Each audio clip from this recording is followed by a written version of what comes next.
Okay, hello everyone, and thank you for joining us from across the world. And there really are a lot of people from a lot of different countries, so it's nice to see this diversity. Thank you for joining us from your morning, your afternoon, and your evening. It's a pleasure to have you all participate in this Farm Ask the Expert session in partnership with the ASEAN Bioinnovation and IPM Action Plan on the important topic of combating illegal and counterfeit pesticides. So today's session is purely just a question and answer time for all of you to ask your questions on the topic from our wonderful lineup of speakers. And we have actually very good speakers, four speakers joining us from CropLife Asia, Siang. We've got Marco Musumeci from the UNICRI, Jeff Moore from FNC Corporation, and Vito Buonsonte from actually, he's an independent consultant, so he's a specialist in international environmental law, particularly in chemicals law. So we've got a great panel for you. We're all primed for your questions. My name is Alison Watson, and I'll be moderating the session, and I have some very capable colleagues in the background helping me with Nadia and also Elena there in support. Next slide, please. So if you don't know FARM, just a quick slide, and this is really just to introduce FARM and say that it is a multi-country, multi-stakeholder initiative supporting the reduction and sound management of harmful pesticides and agricultural plastics. And it's through a coordinated action at national, regional, and global levels. And at national level, there are 7 farm country projects, and we also have a global supporting program that supports the coordination, learning, policy alignment, and replication of the farm program. Next slide, please. So if you joined us a few weeks ago, about 4 weeks ago, we had a Addressing Illegal and Counterfeit Pesticides webinar, and that's where we had all these questions and why we decided to run this Ask the Expert session.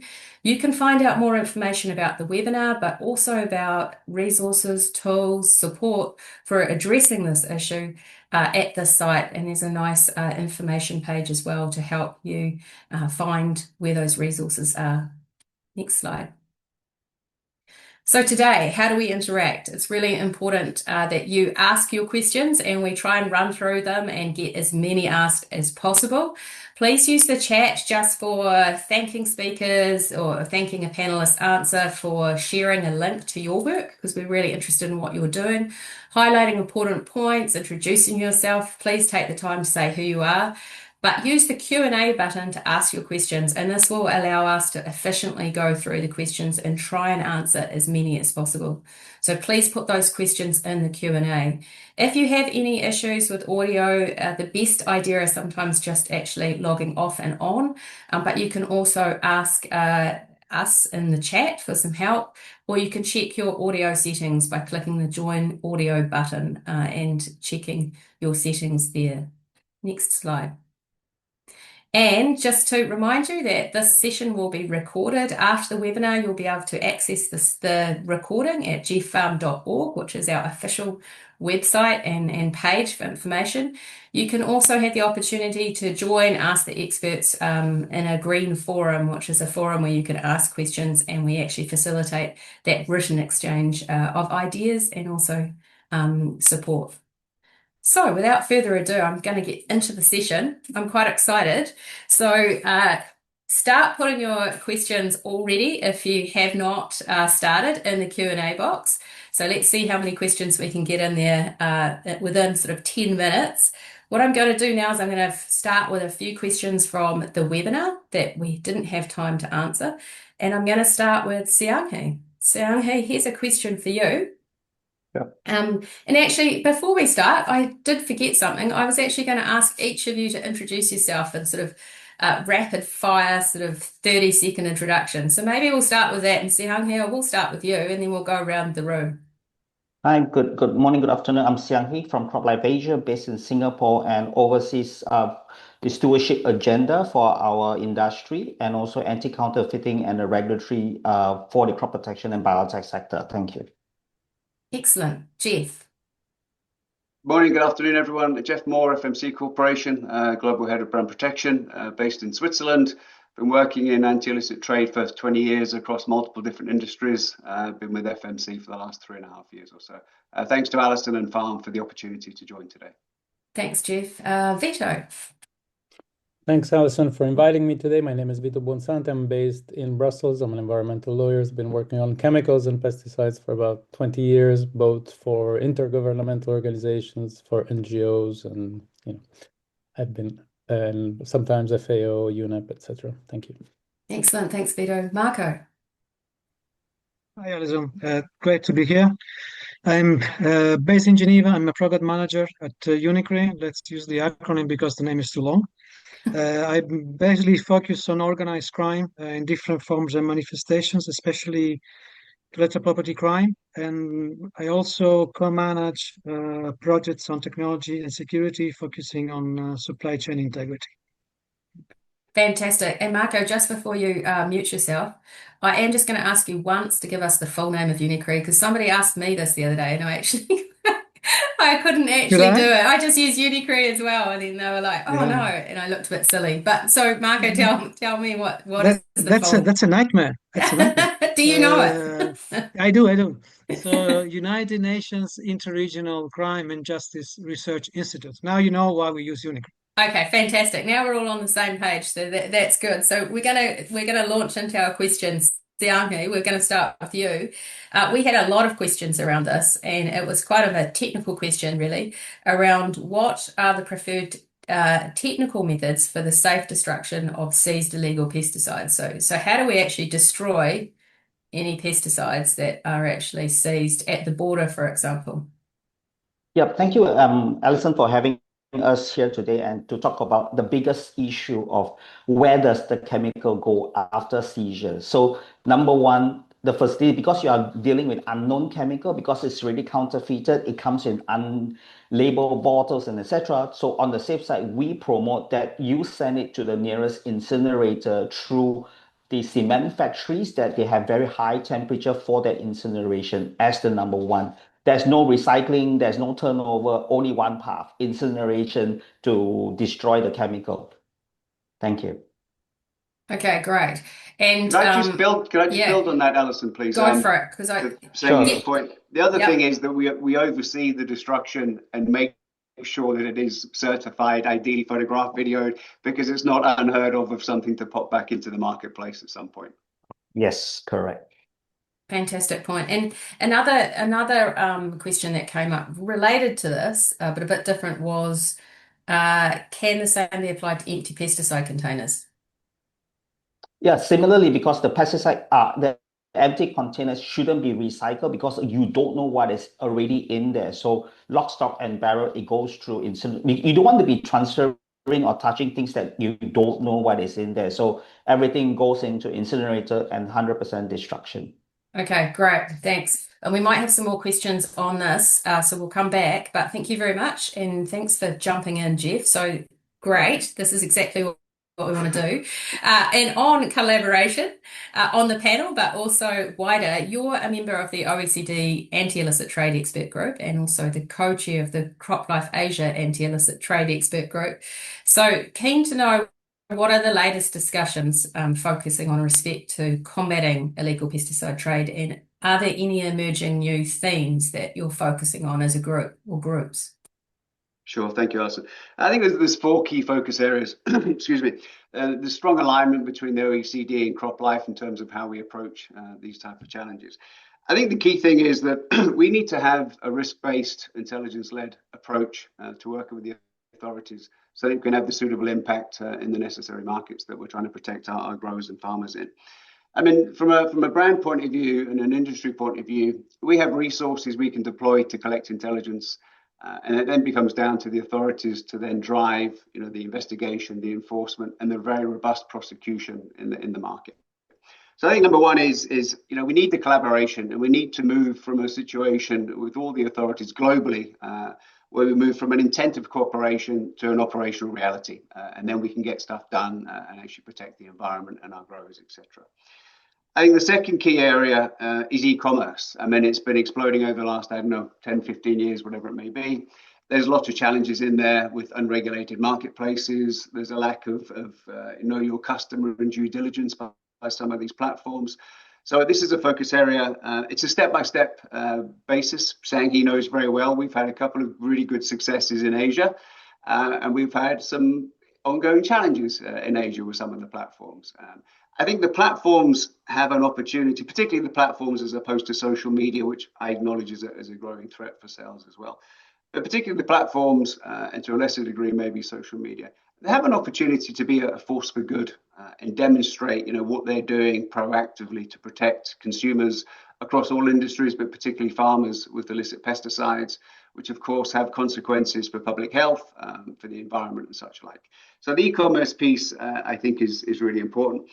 The third part, I guess, and again, alignment between OECD and CropLife, is we need to move illicit pesticides, counterfeit pesticides, away from just being an IP issue. It's a broader issue than that. Public health, I touched upon, environmental crime, organized crime. We're dealing with entrepreneurial, organized criminal groups. We need proactive, collaborative type responses and robust enforcement to try and head off these type of activities. And I think that the key to that is the public-private partnerships. I've been in various industries for 20 years talking about public-private partnerships. There's different levels of optimization across the various authorities and partnerships that we have. We need to really look at structured intelligence sharing, as I touched on earlier, and it needs to be two-way. We work with some regional associations. We have some great results. We have some big numbers. We see a big headline. And we've effectively presented an evidence pack, an intelligence pack, which has led to that seizure, that raid, that outcome. We need to have the information come back to us so that we can continue to get resources from our companies to support these type of investigations by demonstrating the value of brand protection and anti-illicit trade activities, what they bring to the business. So that collaboration, that partnership, coordinated actions through major enforcements, intelligence sharing within the industry, and with authorities is absolutely key. Those are probably the four key areas, and I'm pleased to say that the OECD and CropLife are certainly well aligned on this going forward.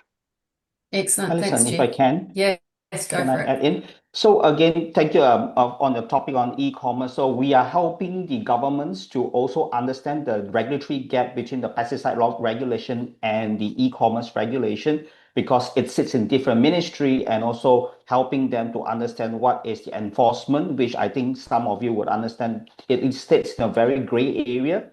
Unlike China recently published a new e-commerce regulation that brings ownership for know your customer, registration numbers, and etc., to really try to have a much more enforceable regulation. So that's what we are working with the governments. The other piece is IP, just like what you call, there are other players in the market that have no brand name. So we don't do that intelligence. That's why the collaboration with OHIM and OECD and etc. really brings another dimension of the enforcement base to curb the illegal sales of pesticide. Again, they are non-branded, so it doesn't belong to anybody. Thank you. Excellent, thank you. And I'm going to come back Alison, to may you I also? both. Oh yeah, go for it. Marco, I was actually just going to introduce you because Oh, I thought yeah. I could see you nodding and I could see you sort of thinking, yes, that. And I was Yeah. actually going to introduce you because I'll come back because I've got a few questions about the challenges and also, I guess, some of the things that are working well for in the e-commerce. But Marco, yeah, I saw you engaged and you're working sort of in this area as well. So do you want to sort of give a bit of some thoughts, but also just sort of talk about how UNICRI is working to sort of help build capacity, capability in the area as well? Yeah, but also like really echoing what Jeff said, we have to take into account that in many cases the evidence, the preliminary evidence provided by the right holders or the brand owners, it will be the only evidence that law enforcers have in their hands to start investigation, and in some cases the only evidence that they will have in their hands up to the end of the preliminary law enforcement investigation process. So if the law enforcers, they don't start really trusting the private sector, they will lose the capacity to have that really huge chunk of knowledge and evidence that the brand owners can provide them. And then who's going to help the law enforcers throughout the investigation? Who's going to make a witness statement in court if not the brand owners? Who is going to make the confirmation that the good is illicit if not the brand owner? The brand owner is the only one that can know if the product is legitimate or not. The law enforcement cannot do that. So we really need to focus to try and create this kind of synergies. But on the other hand, and I'm going to disappoint Jeff here, not all countries, not the law enforcement in all countries will come back to you, keeping you informed throughout the investigation. I think in a certain way, in some cases, they cannot do it, right? They are bound to a sort of secrecy of the investigation. So probably there's a trade-off. In some countries, this would work brilliantly. They will come back to you. They will keep you informed throughout the whole investigation. In other countries, this will not happen. But this shouldn't prevent us try and create this kind of synergies, right? And really, on the other hand, share the kind of knowledge that you have as a well-developed brand enforcement team with a lot of SMEs that don't have the kind of knowledge. They don't even know how to create a criminal complaint. They don't know how to collect the preliminary evidence. They don't even know how to react when they see the product as a counterfeit somewhere. So we need also to pass this kind of info.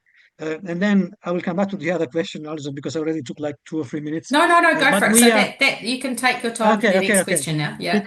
Because we are working in all these areas. So we are working with the law enforcers, creating law enforcement investigative guides that can be product specific, and of course they are not public. They are for the law enforcement only. You need to build the trust with the law enforcers. It's not an easy process, but then what we did, we really tried to take the good investigative practices and tools that the specialized units have, because you have those 3-4 key experts that will follow you for the rest of your life. So that is the kind of knowledge you want to pass to the rest of law enforcers in the field. They don't know anything about this kind of illicit trade. Imagine all the investigative techniques you need to use online. That's a mess. How you infiltrate a closed group on Facebook. Good luck if you don't have a guide to do that. But then we're also working with the private sector for sharing all the knowledge that you have in terms of this preliminary evidence collection. So we're creating guides for SMEs. How do you react? How do you collect the preliminary evidence? Which are your options? When do you go criminal? When do you go civil? That's a fine balance there. And what can you expect if you go criminal? What can you expect if you go civil? How will you continue supporting investigations, civil or criminal? Again, you're called to testify in courts. There are some mistakes you don't want to do because the judge doesn't want to hear anything about gray. It's black or white. So give a statement that is black or white. Otherwise, you only make the judge unsure. I'm going to stop. Sorry. No, that's fantastic. That's really good, and this is good to sort of feed off the other speakers. And in fact, it's a good point. It's a good time to bring in Vito. Vito is a specialist in international environmental law, chemicals law. So Vito, we have these laws often in countries and even on paper. What's the sort of barriers in the sort of practical sense? Why doesn't this always translate into effective action on the ground, or why do we still have this problem? Thanks, Alison. And I think one thing that we need to start highlighting, because then the discussion may become a bit confusing, is that the definition of what we considered illegal pesticides, it's extremely broad. So when we talk about criminal action, we're probably talking much more about pesticides that are counterfeited, pesticides that are smuggled, pesticides that are unlabeled. But it also happens that some pesticides are they could be legal, but they're just not labeled, or they can be diluted. And so we need to understand what is the problem that we're talking about. And in many cases, obviously, criminal cases I cannot speak to, and I think Marco gave some good pointers there, and it's a much broader problem. But then we have something where we can control a bit more, and that is like some practices related to pesticides that may be authorized for use, but then are sold to small farm that I'm not aware of how to use them, and that's where the support of industry and also of like the local authorities becomes more important. So it becomes also a chain of responsibility. And I think I would like to hear a bit more about how industry is taking its share of responsibility there.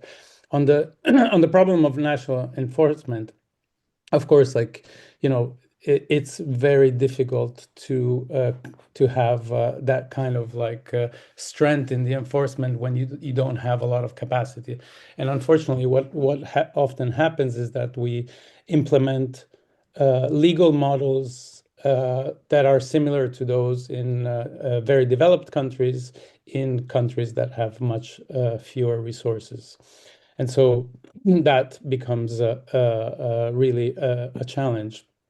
And so, you know, the farm project is looking also at the implementation of IPM and reducing pesticides use. So one important thing is like to make the farmers aware of what they should use and they should not use, like that pesticides are not a fit for all solution. But then creating much more laws that don't become too technical and too difficult to enforce. And I can say that this is definitely the case, especially for pesticides, and shifting much more the responsibility in the supply chain. So, for example, I think one easy solution is to ensure that there is like strong traceability, and with digital tools, and maybe we can talk about this later, digital tools can help very much there. So I would not make this a blame game to enforcers and to custom authorities, because that is gonna be a difficult solution, because we're not gonna pull out resources out of nothing. Thanks. Excellent. Thank you, and Vito. That's a good segue into a question to Jeff now. And this is the sort of getting back to, I guess, what can be done, what industry can help do around impactful actions across that full life cycle. So across from manufacture right through to destruction, including the types of digital tracking potentially, which has just been raised. What, from your perspective, do you think is the sort of three priority areas or actions across that life cycle that would have the biggest impact on tackling illegal trade, and what do you see your role from an industry perspective? Thanks, Alison. Just to get back on a couple of points that Vito made, I think you made a really good point about definitions, Vito, which is really important to frame this whole conversation. And it touches upon an OECD initiative we have now, which is non-counterfeit illicit products.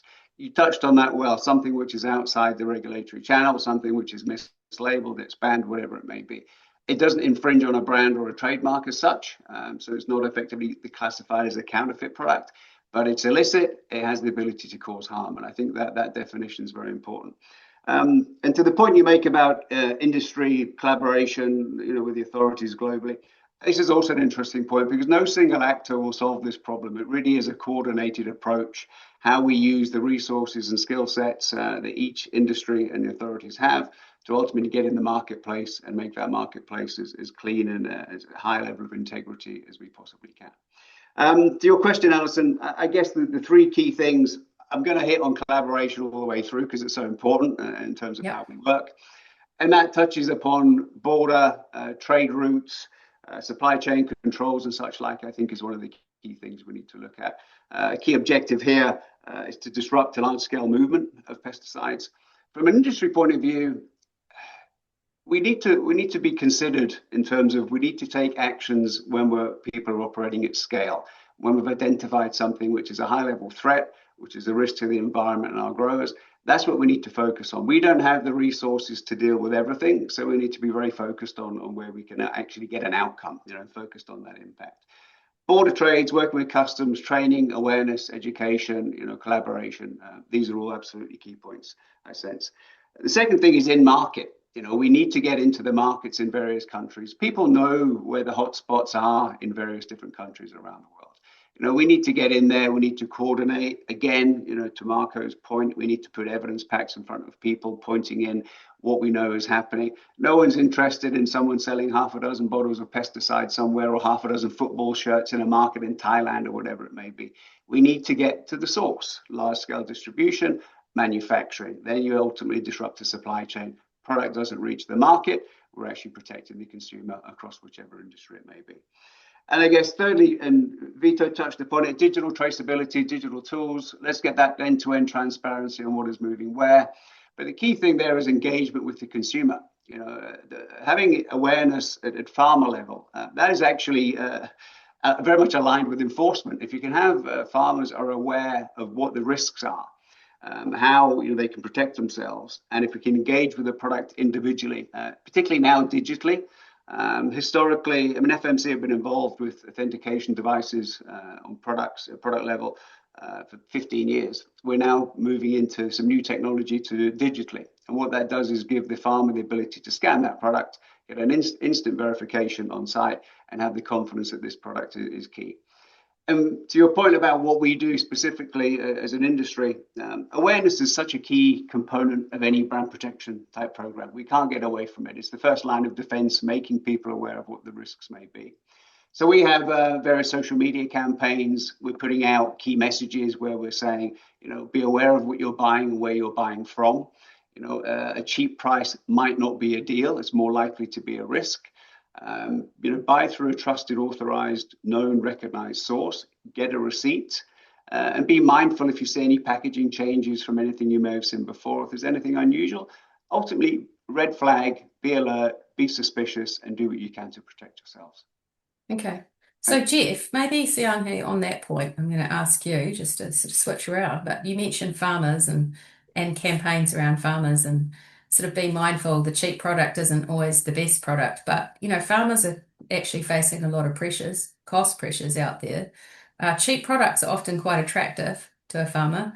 and many people when they're buying consumables and all sorts of things around the world. How do you get past that issue of like farmers trying to shift behavior, and particularly in a really pressurized environment?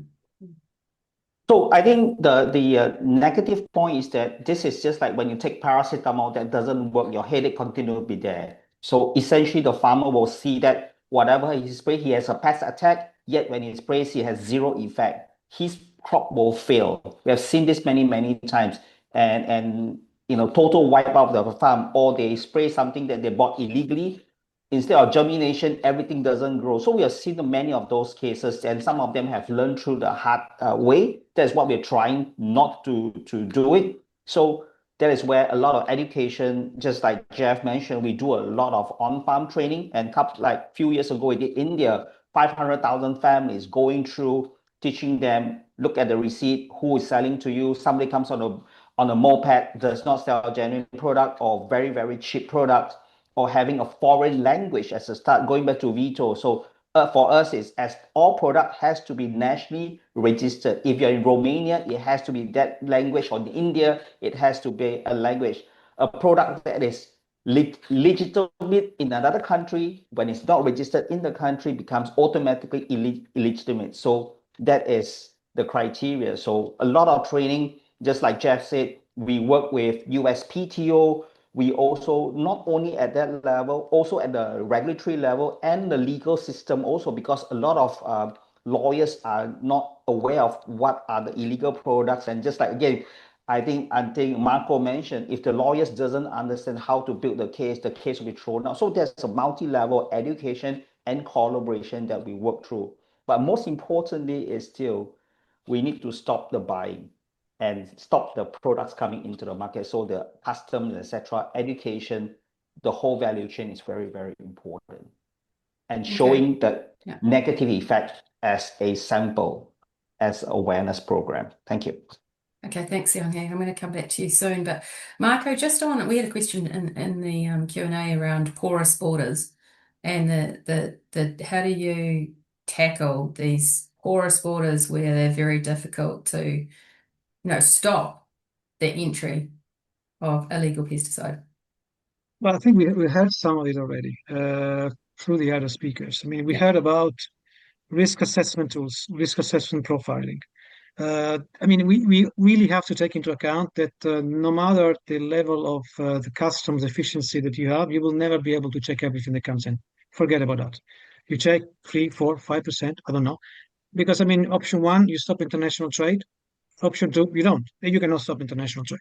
So you need to focus what you look for through the risk assessment profiles. I think it was Siang or Jeff that mentioned that. So that is a first element.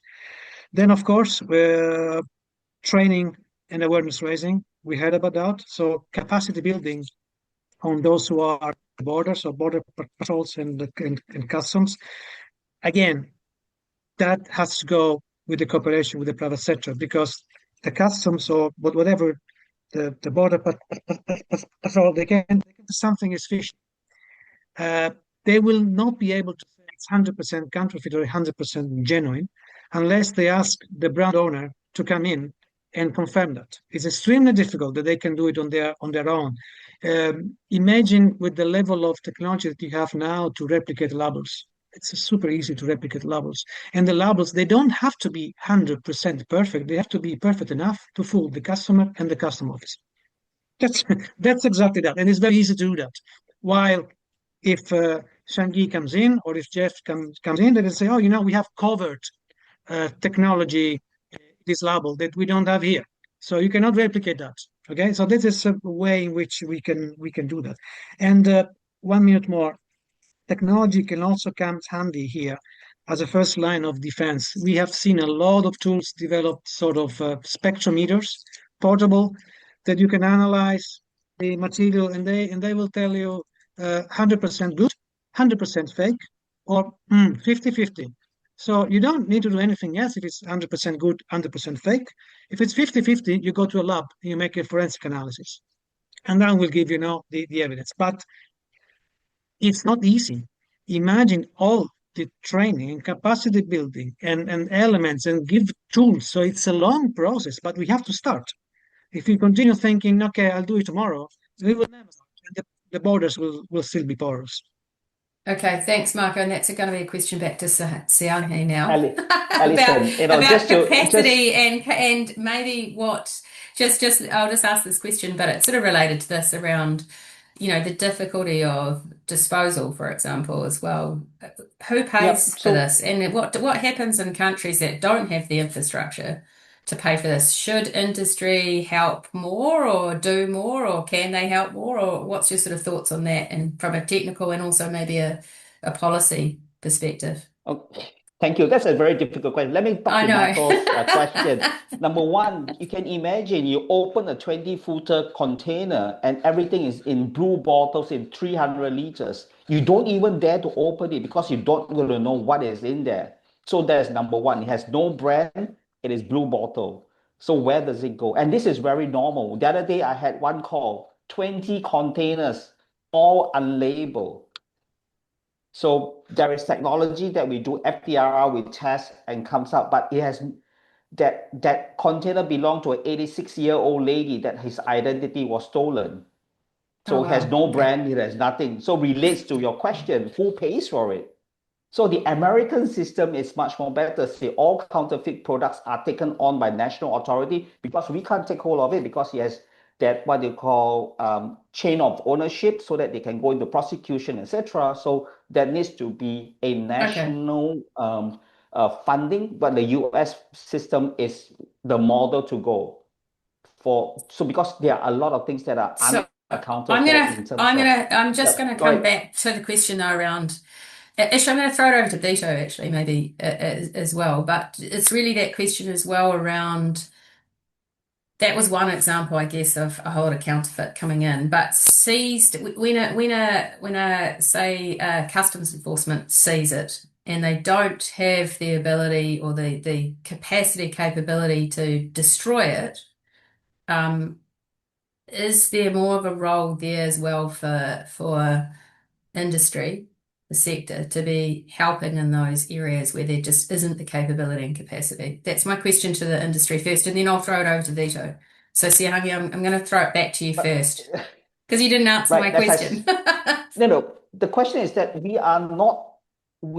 we don't have the capability to do all the countries because we are not all the chemical supplier. Yes, we are responsible industry people. We try to support the advocacy and etc. We want to demonstrate good practices. We can do demo that we pay, destroy, like just Jeff said, take photograph, you see the rollers and everything, that is good practice so that the country can take it forward. But we cannot do every case. So there is a limit to it that we want to demonstrate good practices, be able to destroy them, and then encourage customs and local authorities to have enforcement in a better manner. Two is to set up national funds because this is not the only illegal products that is in the marketplace. Yeah. Okay, so I'm going to throw it over to Vito, and also Vito, also from your experience with sort of in the multilateral environmental agreement space, I guess, and that sort of international law, are there what's the sort of support there as well to sort of help governments build capability and capacity? So thanks, Alison, and let me challenge a bit the industry Go for speakers. it. So, I mean, the pesticides market is a market that serves farmers, but it also serves the pesticide producers that are making money out of it, right? So, obviously, voluntary contributions are always difficult from industry. We see only a limited amount of them. It would be nice, and I would say even ethical, to see more of it. Because often these pesticides, as I said before, are not counterfeit, so they do come from a legitimate industry, and some responsibility in their destruction would be helpful. I have worked in the past on a project where in Botswana there was like a warehouse having pesticides from decades being seized, and the warehouse kept on catching fire, being leaking, and because there was no responsibility, and because the pesticide had come from many different places, both some were expired, some were left over from the donations, international donations. So it's not very easy, and there are areas where there's much less incinerators, and it becomes very complicated than to move them. From an international point of view, we have some tools, and I think in the last webinar you discussed the PIC procedures, but they are limited to very few pesticides. Most of these pesticides are quite have a smaller market. And so that is probably not enough. And so I think like the importance is really to strengthen the internal legislation, and I want to insist on the idea of like also tracking the responsibility to the industry. So creating some sort of like financial incentives so that there's like a sort of fund that everybody chips into, so that when there is like an issue of destruction, okay, it's not the responsibility of one company or the other, but we can chip in this fund, because it's very unrealistic to imagine that a small country, and I think there was one question that was also alluding to that, these countries have among the least hazardous waste management infrastructure. They cannot deal with that. So it's really, we need to get the resources from those that benefit from this, and again, because like I want to always keep separated the counterfeit from the non-counterfeit, and I thank Jeff for mentioning that the work that the OECD has been doing on that is also to see it also helps with the responsibility, because like when you go in countries like that have low resources, you do see that distributors have a big role in incentivizing illegal use of pesticides. And these are legal pesticides that may be registered, but they just get packaged, get opened, they get divided, and because like smallhold farmers don't have the capacity, the financial capacity to buy them, but then they don't know how to use them. And so this kind of responsibility really needs to go back also to the industry, to the distributors, to everybody in the supply chain, and financial incentives are one way to do that. I'm not saying that this is easy, but that kind of cooperation has to be also financial. So there's no magic solution to it. And unfortunately, the international system, like legal system, has like limited tools, because the Rotterdam Convention only says, I give your consent to import this, but then once the pesticide is in the country, it has its own life. And so it's more about doing that. I just want to end with one little thing. Under the global framework on chemicals, there is like a global initiative on highly hazardous pesticides, and I think it has a slow start, and it hasn't been launched yet.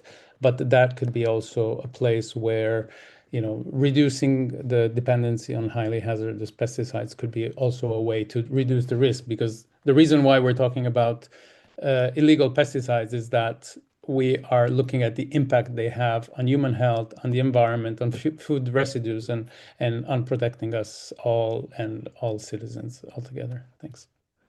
Great. Thanks, Alison, Vito. can I say Yes. something? Yes, go for it. So, Vito, to your question, to your answer, CropLife International member companies have worked together with FAO over a multi-year program on obsolete stock. That is where we work in national country when they report up to FAO that I have obsolete stocks that are already, like you said, pre-war and etc. We work with them to take it out and then destroy them in a responsible manner. So that program is still ongoing and is predominantly focused in Africa for now. But we do get some requests for Ukraine, Russia type, depending on time. But it's a government to FAO dialogue, but industry supporting. Thank you. Excellent. Thanks, Siang. And I think that sort of answers a bit of the question there from Lau around, facing that challenge of destroying illegal pesticides, seized or counterfeit agrochemicals when they've got, they don't have well-developed hazardous waste infrastructure. So there's some questions there, so feel free to sort of jump in as well. But that answers a bit of those questions. But I guess that would be an example of a country where they have seized quite a lot of chemicals there at the border, and then don't quite have the capacity or capability at the moment to destroy them. So that might be useful to follow up. I've got a question, maybe a little bit just following off on what Vito just said at the end there, Siang, and this is not an easy question as well. Feel free to jump in, Jeff. But I'm going to fire this question in. We had this one in the last session.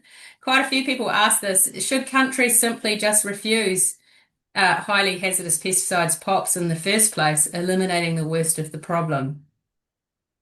So I guess I'm firing it to you, Siang, or Jeff. Feel free to jump in. I think the question is not highly hazardous pesticide because the illegal products comes in all forms and shapes. They are also, as long you have a good, what you call good product, highly sell, and Jeff would know one of his product is highly in demand, but it's a totally safe chemical. But still, they went out and replicated everything. So HHP is not a criteria, whereas CropLife Asia, together with ASEAN countries, have developed a HHP reduction protocol with risk assessment with regulators and during the transition. But that doesn't resolve the issue of they go after highly profitable brand name, new active ingredient, and start multiplying. So that's the two different issues. Yes, I guess the question was, I think people were sort of thinking that for the most highly hazardous pesticides that are circulating or being traded, would it be, they were thinking, well, maybe they just, if they didn't come in at all, it would be easy. So it's a provocative question there, but it's an interesting, it's provoking, it provokes a conversation around, are there, when you're taking a risk-based approach, how do you balance that risk? I guess. So the question is your border control, because, for example, I was in Thailand last week, and before that was in Vietnam. We have products that were banned after 5-6 years. They are still available in the marketplace. So you have taken it out. It shouldn't be available in the market, but still is widely available at the marketplace. So whether you bring it in officially or not officially, it's still there. So the conversation is, how do we educate safe use of a product which has better risk profile, which have gone through the risk assessment and based on the needs of the country of that product. So unless you then get back to the question is that how do we strengthen your porous border and have more stringent protocol to prevent illegal products? It's not that it shouldn't have come in the first place. No, even if you ban it, that is worse still. In Thailand, for example, they think that the Thailand farmers think that there are other products that should have been coming in for them to use, but the government has purposely restricted their use. and therefore it comes in illegally at a much more higher volume. So Yeah, there's a lot of yes. mentality in place Yeah, that's also. Thank interesting. you. Yeah, no, that's really interesting. Good Uh, point. So I'm going to throw it. Oh, so go, Vito. Oh no, I mean I don't think your question was provocative, No, I mean, as in and I think provoking. yeah Just no, get but probably the I wrong do choice. think I would give I agree in part with what Sanhee is saying. We would have like the same problem even if we get rid of like the most hazardous pesticides, because sometimes we find I don't know, glyphosate, which is widely used in most countries, like being illegally traded or even counterfeited. So but definitely getting rid of the most hazardous pesticides will have a positive impact, because then we get a lower risk from the users. However, we need to caution, just like a little word of caution, is that farmers need to be taught also how to uh, transition away from these pesticides, and I think this is also the goal of a program like Farm, that if we get rid of like let's say carbofuran, for which has been used for many years, and like a lot of farmers like it because it's very effective. But in some countries, like in the EU, it has been banned in 2008. But in many countries, it keeps on being used. So what we need is like to eliminate that demand for that pesticides. Otherwise, you can ban it, as it was banned in some Southern African countries. But then, like, there's some borders, like like I would go to some countries in doing assistance and say, oh yeah, this is coming through that border. Like I don't want to name the country, but so they keep on coming, because the farmers really like those pesticides. So we also need to promote that idea that we can do farming without highly hazardous pesticides, and then obviously there's also the issue of double standards, but we can talk about that if you want later. Okay, we might sort of I just want to go to Marco, and I just you gave some really good examples before, and I guess I also wanted just to have you explain to the audience a little bit about what UNICRI, what sort of support you give countries, and how do you work with border officials or customs or governments in that sense, just so that they have an idea of what support, an example of support out there. Yeah, I mean, I think I mentioned some of those before especially when I spoke about the investigative guides we are doing for the law enforcers. I mean, this is something that for us is extremely important, because it really tied to the ground, and you give knowledge to the law enforcement on how to proceed and investigate cases that they might simply drop otherwise. And the other thing is really teach them, or I mean, pushing them towards, I mean, don't stop at the first thing you see. Try to dig the investigation, try to understand what is behind the first thing you see, so that you uncover a little more of the criminal chain, and you try to go up, also using technology that is available to compare evidence. But I mean, really try to dig and understand who is more at the top of the criminal chain. Otherwise, things will difficultly stop.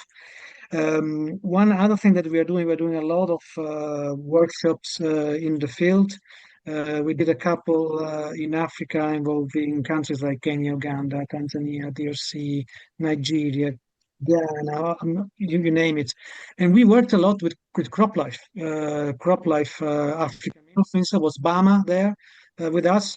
I mean, and when you put together people coming from the law enforcement sector, the private sector, the technology, I mean, there's a lot of cross-fertilization. And they start to discuss things they're not supposed to discuss, or they were not discussing like before that. So they are really interesting elements coming out that they can use later on. You even help creating ties. They might call Bama tomorrow and say, oh, well, we have an issue here. Why don't you? It is extremely useful, because you create those kind of informal ties that are key for a speedy action when something goes wrong. And another thing that might tie everything together is a big program we have on CRN, so chemical, bacteriological, radiological, and nuclear. We have a series of centers of excellence in cooperation with the European Union, with the 63 countries participating. And for each country, we have a national focal point from the government. And for each country, we have a national action or we try to have a national action plan. Many of them have, some don't. And the chemicals are an integral part of that, so including the pesticides. So we work to create or modify legislation, to train law enforcers, to modify or update criminal law and criminal procedure law. So there's a lot of initiatives that we can channel through that kind of content because it's an open door that we have with the country. So we can support anything you want to do with that. We can support you because we have the door open. Excellent. I like to hear that, Marco. That's, and I think all our speakers are the same, actually. The door is open for collaboration. As Jeff said, it's one of the key themes. And Jeff, I'm going to throw it back to you because we haven't heard from you for a little while, but we've got time for two more questions, but they have to be quite short answers, I think. But Jeff, you, maybe what would be quite nice as an example, if you have one, of something that's worked really well and tackling this issue sort of on the ground. Have you got an example, whether it's in the online or sales sort of area or whether it's on the ground? Is there something that FMC or you've seen in the industry or you've seen actually just a government implement that's been really very successful in tackling the issue? Yeah, we've seen a number of things. And can I just talk the other panelists? Go for it. I think they, Vito, Marco, and Siang here, they're all talking about, again, collaboration. We come back to that, but also about creative responses, finding the way forward, finding that balance in terms of how we all work together ultimately to protect the environment and our farmers. I think this is absolutely key. And, we need to balance, the expectations that we may have with operational reality. So we go out and we ban a particular country or a country bans the import of a particular pesticide.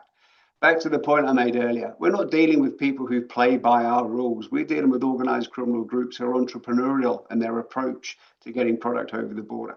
You ban a particular chemical, you know what? It's declared as something else and it comes through the door still. And to Vito's point, and the point I think all of us have made previously, if you want to educate, we need to educate the farmers on the ground about the benefits of, the dangers of using something and the benefits of using something else. So it all comes back to that education and awareness that will ultimately help protect people in the market, protect food security, etc.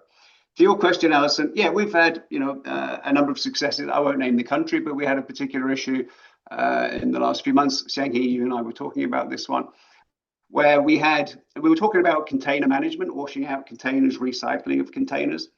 This started off as someone basically collecting bottles, getting labels printed, and then refilling these bottles and then starting to distribute them. It's very common. We see this a lot in smallholder markets, particularly in developing type countries. And we had a good situation, but managed and coordinated through CropLife. We had some intelligence. It was shared with the authorities.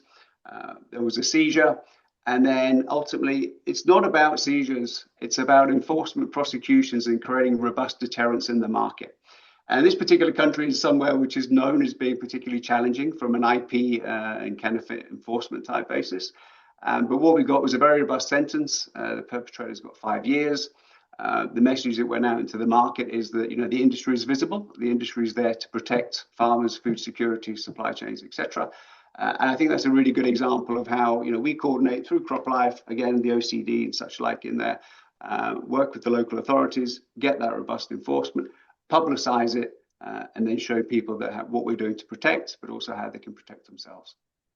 Excellent. Thanks, Jeff. It's really good. It's good to share those success stories as well, even if they're not, they can be anonymous as well. But I think learning from what works is very useful. And we had a question there from Cambodia as well, and how can private industry partners better support local government authorities in educating farmers to distinguish between genuine products and sophisticated counterfeits? I'm not going to ask that question right now, but maybe just hold it. Because I'm going to maybe ask that to Siang. But before I do that, Vito, I've got a question for you, and this came up in the last session too. You've got 2 minutes max to answer this question, so you have to focus. But there's this question, and Jeff talked a little bit about this, but if these they may be banned in some countries, some of these more highly hazardous pesticides, and we're talking about risk here, but they're produced in countries and then exported. And sometimes there were questions around the double standard that might be there. If they're banned in a country but produced and then exported from that country. Any thoughts on that? or feedback for our person who asked I that will. question? I have a lot of thoughts, but I will. I Yeah, will and you've only focus got on. 2 minutes. I will focus on the solutions Yeah. so. Unfortunately, internationally, it's very difficult to get that issue addressed, even if the global framework on chemicals has a target related to that kind of double standards issue. The EU, for a few moments, had promised to stop that kind of trade. But it looks like they found it a bit challenging legally and maybe politically not acceptable. But my suggestion, and I recently made that suggestion in a guidance that I'm drafting with UNEP, is that countries should accept only uses that, you always like send a safety data sheet, and in that case, most formats for safety data sheets have also authorized uses. That is one thing where you can control like a substance coming in and out. If it's not authorized in the country of origin, why should it be accepted in the country where it arrives? Second, in some regions, particularly in Africa, there's like you have to really define what it means to ban pesticides or pesticides as waste. So there is mechanisms under the Basel Convention where you can just notify your definition of what is waste. So if countries just notify the definition of waste that includes also banned pesticides in the country of origin, from a legal point of view, that would be solved. It wouldn't be solved from a illegal trade of the pesticides, but at least you can claim that pesticides coming in your country is illegal. It's a fix. It's not going to be perfect, but it can help. But countries needs assistance in that sense, because it's not, defining waste in general is not very easy, and so there are some processes there and to be carried out. But I would say that the best solution would be coming from the country that produces those pesticides, and when they ban them, they should ban also the manufacturing and the export. Excellent. Thanks, Vito. Now, we have come to an end. We've got 10 seconds per speaker just to say thank you or goodbye or one last comment. It has to be sort of 2 sentences each, sort of. But I do want to throw it over to you just to sort of say one last sort of comment or feedback. And I just would also like to thank you all. It's been a fantastic session. It's really nice just having questions. We could go on for a long time because it's such a complex topic, and but it's just a starting point as well to sort of start talking about some of the solutions. There are a few questions in there. We've tried to answer them sort of round in either indirect or direct ways. We've answered the questions from the last session. I see the question from Cambodia. I'm going to come back specifically to that, and I might have Siang help me on that one since it's an ASEAN sort of type question, so we can address it in that forum. But thank you so much, and I'll just give the last words. I'll start with Jeff, just since any last words or comment, or you can have a sentence. Thanks, Alison. I think it's been a really good forum. I appreciate the opportunity. Thanks to my fellow panelists. I think the key point is that these are coordinated, multi-stakeholder approach to deal with these issues. It's not solved tomorrow. It's a long-term, step-by-step process. The online world to the offline intelligence, and actually taking action against where this stuff is produced and distributed from it is really the key. And again, I come back to the collaboration that will enable that. Thank you. Fantastic. Siang. Well, equally same is the collaboration, and really appreciate that today we're able to see Vito, see Marco coming together. And it's an international, and illegal chemical is a crime that we need to try to work together to resolve the issue, while the genuine consumer and farmers needs to be protected. Thank you. Excellent. Thanks, Siang. Marco. Yeah, echoing what the other said, I think even within this meeting today, we saw we have different expertise. We come from slightly different angles, but we are all pieces of a puzzle. So we need to put together this piece of a puzzle to make a difference progressively towards the fight against these illegal pesticides. So let's try to work closely in the future. Fantastic. Thanks, Marco. Vito?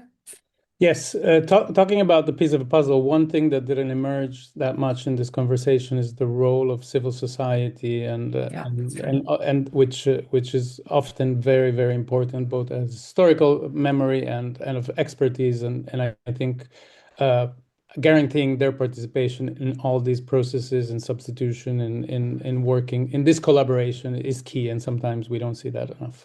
Thanks. Thanks, and that's a great point, Vito. And I'd love to see a farmer as well, to be honest, on the panel, talking about the realities on the ground and just how hard it is as a farmer to even tell the difference and to choose products that work for their situation. So thank you so much. Thank you, everyone in the audience. Thank you to those helping, Elena Maelis and Nadia and the farm team. The speakers, you were wonderful. It was a really great session. I really enjoyed it, and I'm sure everyone else did. There's a quick Farm Knowledge Series poll there for those that attended. And we'll follow up with questions, and we'll also follow up with an email to send you the recording. But yeah, really thank you for your sort of open, extensive expertise to share that with us. It's a real privilege for us. So thank you all to all the speakers. Have a good day. Thanks. Okay, Thanks, everyone. bye. Yeah, bye-bye. Thank you. Bye. Thank you.